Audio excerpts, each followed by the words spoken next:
Um outro ponto importante, né, é esses dois itens, insalubridade e aposentadoria especial, que a gente percebe essa harmonização de trabalho e previdência, mas que a gente precisa buscar no longo prazo, no médio prazo, uma harmonização do que acontece no mundo. Se a gente quer ser competitivo, se a gente quer ser globalizado, a gente tem que buscar as melhores práticas, né? Primeiro, não aceitar. Eu, como profissional de segurança, enxergo como um atestado de incompetência muito grande a gente pagar uma insalubridade. É, é constrangedor, né, assumir que a gente está expondo um ser humano a uma condição insalubre. Nós, como profissionais da área de sustentabilidade, saúde, segurança, meio ambiente, temos que buscar incansavelmente trazer para o nosso trabalhador, os nossos colegas de trabalho, um ambiente saudável, né? Nem que seja na região Alarpe. Para mim, a insalubridade está no que é inaceitável, está acima do Alarpe. Então, a LARP, para mim, é um ambiente de trabalho não insalubre. E aí nós temos algumas questões na legislação, né? A gente vai discutir depois.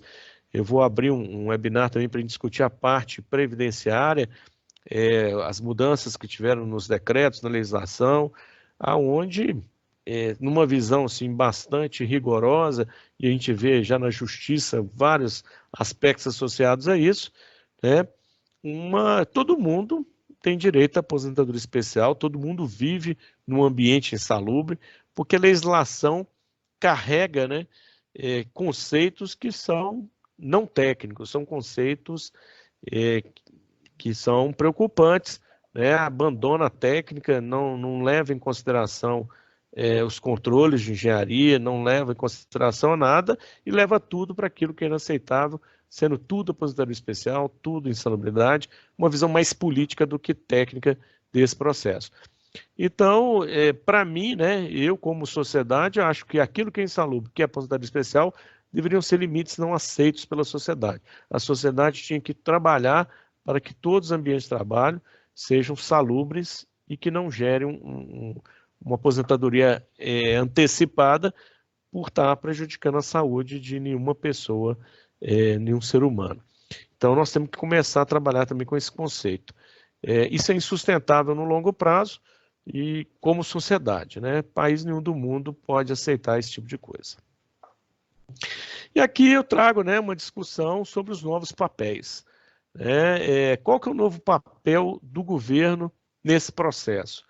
O governo é o poder eleito pelo povo democraticamente e que tem que definir diretrizes e limites alinhados ao desejo da sociedade, né? Por isso que eu coloco insalubridade e aposentadoria especial é insustentável a longo prazo e a nossa sociedade não pode aceitar esse tipo de situação.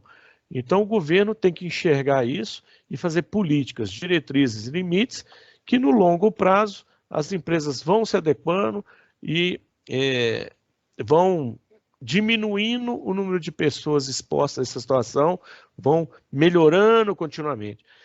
Nesse trabalho que eu comentei anteriormente, que a gente fez com o pessoal do Reino Unido, um dos pontos que nos chamou a atenção é exatamente isso, da definição de limites ocupacionais de exposição, né? Limites de exposição ocupacional. Um dos pontos que eles levam em consideração é exatamente que em 10 anos, os países que aquele limite foi estabelecido, 90% das empresas têm que ser capazes de atender aquele limite. Então, o limite tem que levar em consideração a capacidade da máquina industrial, do comércio, daquela sociedade em se adequar àquele limite estabelecido. Então, fatores de viabilidade econômica, de tecnologia, tem que ser levado em consideração para a definição de um limite.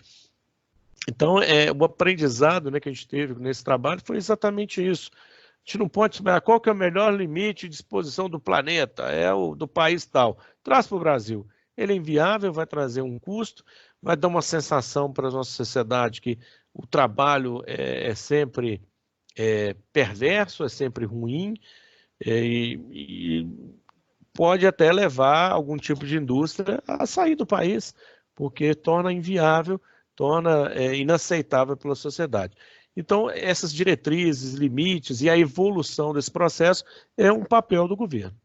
E a fiscalização, né? E aí, em breve, o nosso colega Guilherme Pena, que é um colaborador aí importante nessa matéria do E-Social, vai fazer um webinar aqui e vai apresentar a visão dele, né, de como que o E-Social foi trabalhado, foi discutido e qual vai ser o impacto aí na sociedade, nas empresas e qual que é a visão que ele vai trazer para a gente aí. Então, em breve também a gente vai estar apresentando isso aí aqui no canal Dr. Safety.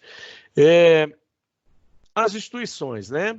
Então, quando a gente tem uma Confederação Nacional da Indústria, Confederação Nacional da Saúde, Confederação Nacional do Transporte, do Comércio, o Instituto Aço Brasil, o IBRAM, né, que é o Instituto da Mineração, a Anfávia, que está associada ao automotivo, ao meu ver, essas instituições têm um papel relevante de fazer guidelines, né, de fazer guias de referência, de orientar o seu segmento qual a melhor maneira, quais são os comos possíveis para fazer as diretrizes e limites do governo serem atendidas.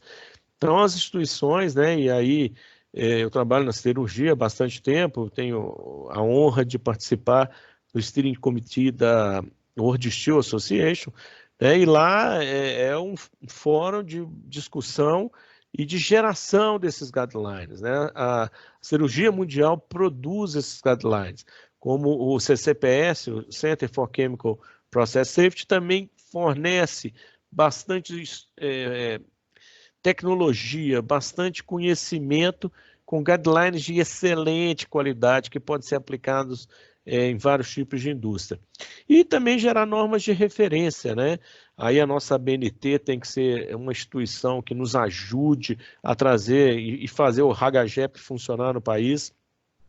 Então, as instituições, para mim, têm esse papel e nós temos que cobrar nossas instituições, a quais nós somos ligados, que produzam esses materiais, que nos ajude, né, que gere esse tipo de conhecimento. Com relação ao empresário, empreendedor, ele é responsável pelo progresso, pelo processo e pela melhoria, né? A gente percebe grandes acidentes que ocorreram no passado recente aí, que cada vez mais nós temos aí os empresários sendo responsabilizados pelas consequências daquilo que as empresas deles promovem.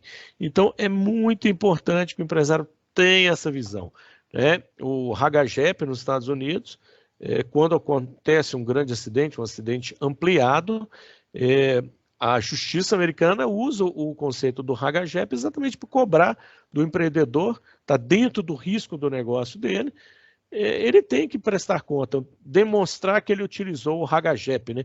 Que ele utilizava as melhores práticas de engenharia, as boas práticas de engenharias aceitas e reconhecidas, para ele poder demonstrar que ele estava realmente fazendo o processo dele funcionar da maneira correta. E os profissionais de saúde e segurança, né? Aqui nós estamos discutindo normas de saúde e segurança. A gente não pode esquecer que isso faz parte de um processo de sustentabilidade, que é extremamente crítico, mas aqui eu vou abrir um capítulo muito especial, né, meus colegas aí da saúde e segurança, porque nós temos que ter consciência de que nós temos que dominar as técnicas, né? As técnicas de análise de risco, as técnicas de proteção, de criar barreiras, de controles de engenharia, de controles individuais. Essa técnica tem que estar muito conectada a cada um de nós profissionais. E temos que buscar a inovação e melhoria do processo de trabalho. E a gente, às vezes, pensa que inovação é colocar informática, é colocar tecnologia de informação. Não. Muitas vezes, simplificar um processo, trazer um processo mais simples, uma melhoria do método, uma simplificação do método, é uma inovação muito importante. Nós vamos criar também alguns fóruns importantes para a gente trabalhar e discutir também aqui no Dr. Safety essas questões e boas práticas que a gente pode trabalhar. Esse é o segredo, né? Bem, vamos aí para a conclusão, né? Parece que teve um pequeno contratempo, nem todo mundo conseguiu conectar. Daqui a pouco eu vou abrir o chat aqui, se tiver perguntas a gente responde, senão nós vamos disponibilizar esse vídeo e vamos abrir outras oportunidades. Eu estou usando uma ferramenta nova, né? A gente ainda vai ter um aprendizado para a gente conseguir evoluir nisso aí. Eu acho que nós estamos num momento crucial, né? Extremamente relevante que todos entendam isso. O momento pelo qual o país está passando, o momento pelo qual nós temos a oportunidade de contribuir, nós temos a oportunidade de agregar valor e de revisar normas, realmente ajudam bastante. E nós precisamos tirar algumas travas, né, que impedem o crescimento e a melhoria. Aos que me conhecem, né, há bastante tempo, eu sou extremamente contra a NR4.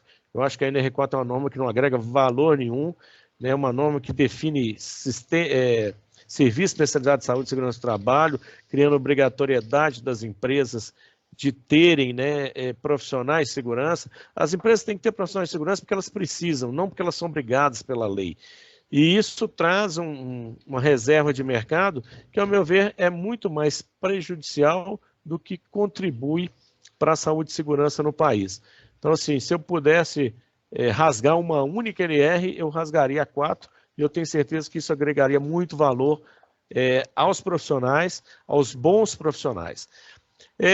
Atenção especial, né, a NR 15 e 16, são as jabuticabas brasileiras, e nós, parece que está tendo foguetório aí e panelaço hoje, mas isso não pode intervir aqui no nosso trabalho.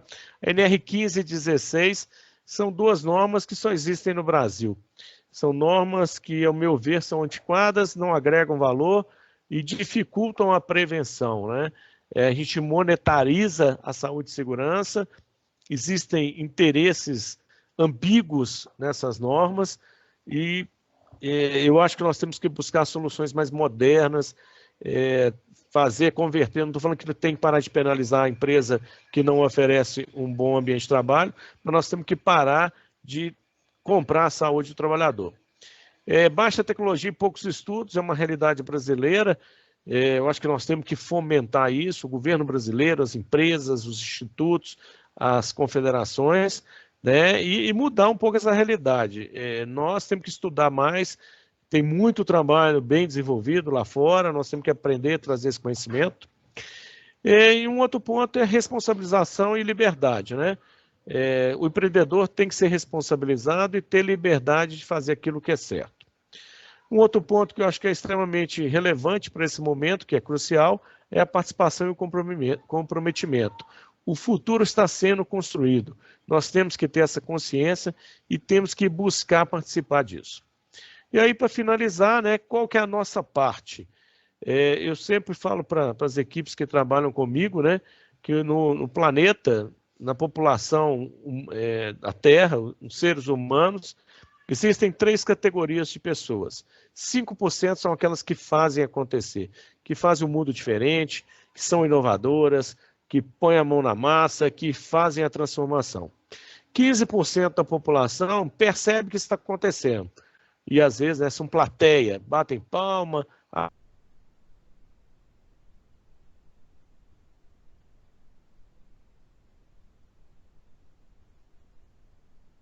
perdida. A gente conversa com o profissional, o cara não sabe nem o que está acontecendo no planeta. E a pergunta né, em qual time que você joga? O convite aqui é que a gente sempre jogue né, no primeiro time, naqueles que fazem acontecer. Então, esse é o convite que eu faço a todos vocês.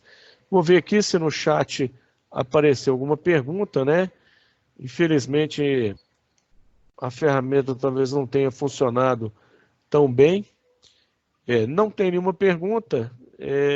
Eu vou encerrar por aqui, vou disponibilizar no canal Dr. Safety, no YouTube, no LinkedIn, essa apresentação e vou tentar criar outras oportunidades para a gente discutir o mesmo tema e também para discutir outros temas. Agradeço a todos aí que tentaram participar. Convido a todos a conhecer o nosso canal, né, no YouTube, Dr. Safety. Vou estar pondo o link lá no YouTube. Aqueles que se interessarem, quiserem participar, se inscrevam no canal, acendam também lá o sininho para serem notificados. E nós vamos tentar agora num ritmo mais acelerado pôr bastante material, pôr bastante contribuição, bastante discussão. E o próximo webinar aí, Guilherme Pena vai estar falando sobre o E-Social, colocando a visão dele, uma pessoa que participou do processo nos últimos 4 anos de maneira bastante efetiva e que tem muita contribuição para dar. Agradeço a todos, um grande abraço, a gente se encontra lá no Dr. Safety e no LinkedIn.